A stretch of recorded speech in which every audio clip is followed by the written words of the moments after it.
दोस्तों, अगर आपने अभी तक अपने आधार कार्ड में ई-केवाईसी या फिर डॉक्यूमेंट अपडेट नहीं किए हैं तो इस प्रोसेस को आपको ज़रूर से कंप्लीट कर लेना चाहिए, क्योंकि जिस तरह LPG gas connection, bank account और अन्य जो सर्विसेज हैं उनमें ई-केवाईसी के थ्रू यूज़र की डिटेल्स को वेरीफाई किया जाता है, उसी तरीके से आधार में भी यूज़र की आइडेंटिटी और एड्रेस को वेरीफाई करने के लिए डॉक्यूमेंट को अपलोड करने का ऑप्शन दिया गया है। वैसे तो हम आधार में अपने डॉक्यूमेंट को किसी भी टाइम अपडेट कर सकते हैं, लेकिन यूआईडीआई ने इस सर्विस को 14 जून 2027 तक बिल्कुल फ्री में रखा है। तो अगर आप बिना कोई चार्ज दिए आधार में डॉक्यूमेंट अपडेट करना चाहते हैं तो ये काम आप 14 जून 2027 से पहले कर सकते हैं। तो कैसे हम अपने आधार में डॉक्यूमेंट को ऑनलाइन अपने मोबाइल फ़ोन से अपडेट कर सकते हैं या ई-केवाईसी कर सकते हैं, आइए इसका प्रोसेस देख लेते हैं। तो यहाँ पर दोस्तों, हमें अपने मोबाइल फ़ोन से आधार कार्ड में ई-केवाईसी या फिर डॉक्यूमेंट को अपडेट करने के लिए सबसे पहले किसी भी ब्राउज़र को ओपन कर लेना है और यहाँ गूगल सर्च वाले ऑप्शन पर हमें क्लिक करना है और यहाँ पर हमें टाइप करना है SSUP और टाइप करने के बाद में हमें यहाँ पर सर्च कर देना है।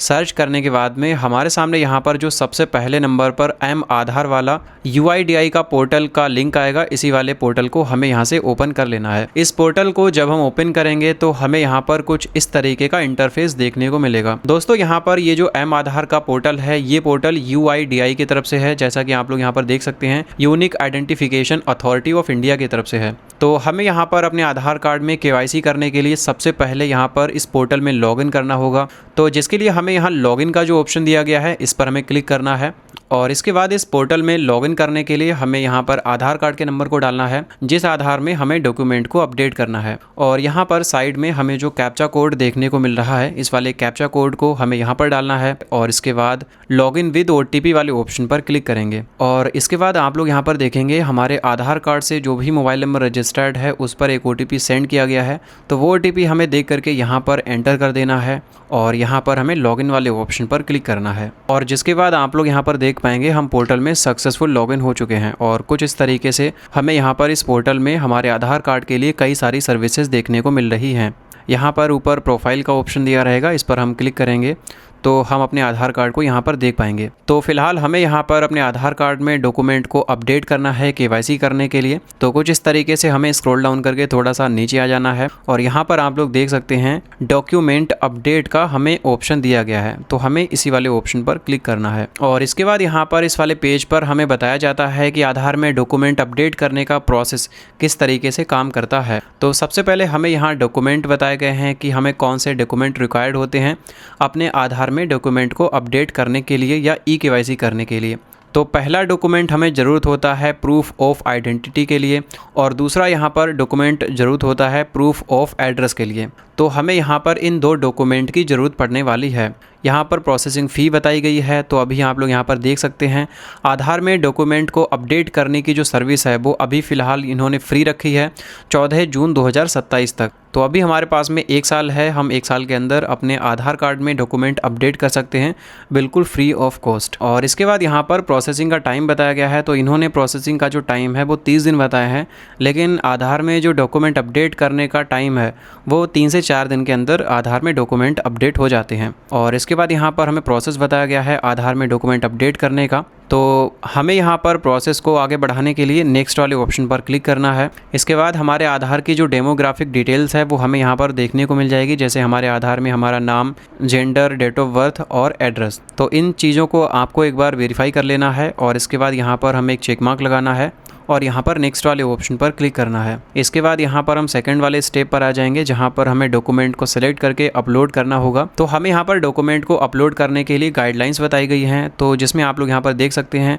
जो डॉक्यूमेंट है उसका साइज़ मैक्सिमम 2 MB का होना चाहिए और जो सपोर्टिंग डॉक्यूमेंट है वो यहाँ पर JPEG, PNG या PDF फॉर्मेट में हमारा डॉक्यूमेंट होना चाहिए जो हम डॉक्यूमेंट यहाँ पर अपलोड करने वाले हैं। और इसके बाद यहाँ पर थोड़ा सा स्क्रॉल करके हमें नीचे आना है और इसके बाद यहाँ पर आप लोग देख पाएंगे कि हमें यहाँ पर जो है upload proof of identity document का ऑप्शन दिया गया है। तो proof of identity document upload करने के लिए हमें पहले डॉक्यूमेंट को सिलेक्ट करना है, जिसके लिए हम यहाँ सेलेक्ट वाले ऑप्शन पर क्लिक करेंगे। जिसके बाद आप लोगों के सामने यहाँ पर जितने भी डॉक्यूमेंट आइडेंटिटी प्रूफ के लिए वैलिड होंगे उन सभी की लिस्ट यहाँ पर देखने को मिल जाएगी, जिसमें आप लोग यहाँ पर देख पाएंगे कई सारे डॉक्यूमेंट हमें यहाँ पर दिए गए हैं। पहला यहाँ पर इन्होंने डॉक्यूमेंट दिया है CGHS ECHS ESIC मेडिक्लेमिक card issued by central government, state government, PSU। तो यहाँ पर इस वाले डॉक्यूमेंट को आप दे सकते हैं, ड्राइविंग लाइसेंस को दे सकते हैं, यहाँ पर इंडियन पासपोर्ट को आइडेंटिटी प्रूफ के लिए दे सकते हैं, किसान फ़ोटो पासबुक को आप दे सकते हैं।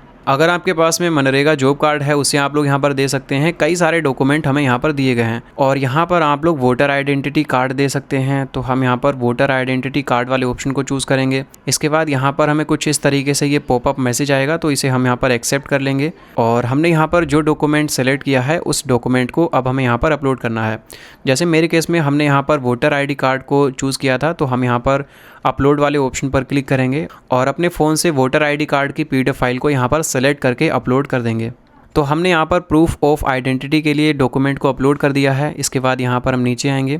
यहाँ पर हमें upload proof of address document का ऑप्शन दिया गया है। तो यहाँ पर प्रूफ ऑफ एड्रेस के लिए हमें डॉक्यूमेंट जो अपलोड करना है उसे पहले सेलेक्ट करना है। तो यहाँ पर आप लोग देख सकते हैं जितने भी एड्रेस प्रूफ के लिए डॉक्यूमेंट वैलिड हैं उन सभी की लिस्ट हमें यहाँ पर देखने को मिल चुकी है। तो एड्रेस प्रूफ के लिए आप यहाँ पर बैंक अकाउंट स्टेटमेंट दे सकते हैं, क्रेडिट कार्ड स्टेटमेंट दे सकते हैं, पोस्ट ऑफिस में जो सेविंग अकाउंट होता है उसकी स्टेटमेंट आप लोग दे सकते हैं और यहाँ पर गैस कनेक्शन का जो बिल है उसे आप लोग यहाँ पर दे सकते हैं, इंडियन पासपोर्ट दे सकते हैं, किसान फ़ोटो पासबुक दे सकते हैं और इसके अलावा यहाँ पर हमें और भी कई सारे डॉक्यूमेंट दिए गए हैं। तो आप लोग जो भी डॉक्यूमेंट इसमें अपलोड करना चाहते हैं वो डॉक्यूमेंट यहाँ पर सेलेक्ट कर लेंगे। तो मेरे पास में मेरा इंडियन पासपोर्ट बना हुआ है, तो हम यहाँ पर अपना पासपोर्ट अपलोड करेंगे। इसे हम यहाँ पर चूज़ करेंगे और यहाँ पर ये जो पॉपअप मैसेज आ रहा है इसे हम यहाँ पर एक्सेप्ट कर लेंगे और जो हमने डॉक्यूमेंट यहाँ पर सेलेक्ट किया है उसे अपलोड करने के लिए सेलेक्ट सपोर्टिंग डॉक्यूमेंट वाले ऑप्शन पर क्लिक करेंगे और यहाँ कंटिन्यू टू अपलोड वाले ऑप्शन पर क्लिक करेंगे और अपने फ़ोन से हम अपने पासपोर्ट की PDF फाइल को यहाँ पर सेलेक्ट कर लेंगे और कुछ इस तरीके से हमारा जो पासपोर्ट का डॉक्यूमेंट है वो यहाँ पर अपलोड हो चुका है।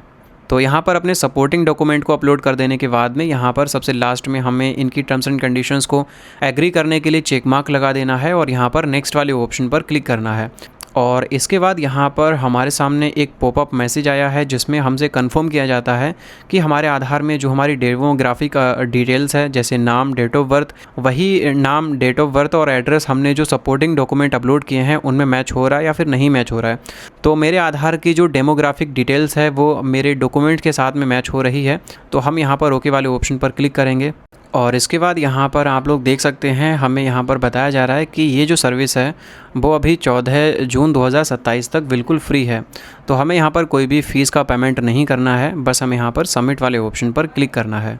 और इसके बाद यहाँ पर हमारे आधार कार्ड में डॉक्यूमेंट को अपडेट करने की जो रिक्वेस्ट है वो यहाँ पर सक्सेसफुल सबमिट हो चुकी है। यहाँ पर हमें कैंसिल कर देना है और इसके बाद यहाँ पर आप लोग देखेंगे जो ट्रांजैक्शन स्टेटस है इसके सामने यहाँ पर सक्सेस लिख करके आ रहा है और पेमेंट टाइम यहाँ पर हमें देखने को मिल जाता है, अमाउंट यहाँ पर 0 आ रहा है। और इसके बाद नीचे हमें यहाँ पर डाउनलोड एक्नॉलेजमेंट का ऑप्शन दिया रहेगा, तो हमें यहाँ पर डाउनलोड एक्नॉलेजमेंट वाले ऑप्शन पर क्लिक करना है और रिसिप्ट को डाउनलोड कर लेने के बाद में इसे हमें ओपन करना है। ओपन करने के बाद में ये जो एक्नॉलेजमेंट रिसिप्ट है इसके अंदर हमें एक SRN नंबर मिलेगा, जिस SRN नंबर से हम अपने आधार कार्ड में जो भी हमने रिक्वेस्ट को सबमिट किया है उस रिक्वेस्ट के स्टेटस को चेक कर सकते हैं।